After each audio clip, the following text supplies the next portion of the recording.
สบายดีทุกคนทุกท่านวันนี้ข้าพเจ้าจะมาแสวิธีรักษาเสียงดังในหูเป็นเสียงขดในหูคำหยาบทั้งปวงอาการนี้ข้าพเจ้าทึกเครื่องคนบ่วังดี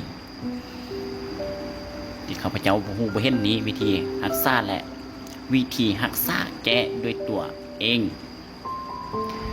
ครั้งธมิตรกล่าวคำนมัสการพระพุทธเจ้า3จบลือนะโม3จบนั่นเอง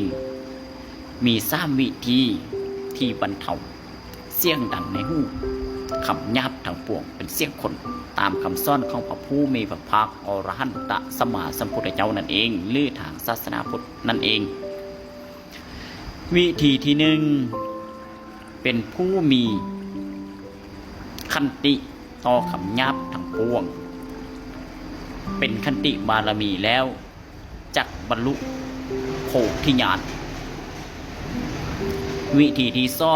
2ละความโกรธห้ามความโกรธเฮาบ่โกรธทั้ง3วิธีนี้ให้แจ้งซึ่งอรหันต์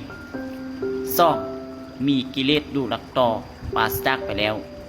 3ได้สำระล้างทุรีทั้ง3ประการนี้ภายในดวงจิต121ดวงจิตของเขา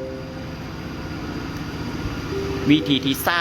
3ฟังสวดมนต์บทสวดมนต์มงคลจักรวาลใหญ่ไม่ถึงจงซวยขจัดปัดเป่าเคราะห์กรรม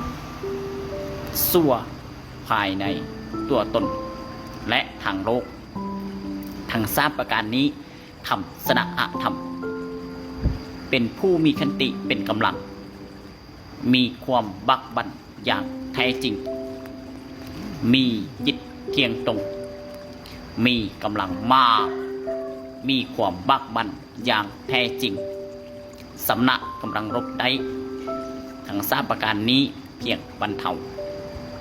อาการทึกเครื่องแก้ด้วยตนเองขับหยาบทั้งปวงในหูเสียงคนสามารถกวนจิตได้ทั้งปวงสามารถกวนทางกายได้ทั้งปวงวิธีแก้ด้วยตัวเองสบายดีหิวไหมทานอะไรมาหรือยังถ้ายังทานข้าวกันหน่อยดีไหมมีเรื่องต้องคุยกับเธอเรื่องราวไม่สบายใจมันเก็บไม่ไหวต้องบอกกับเธอวันนี้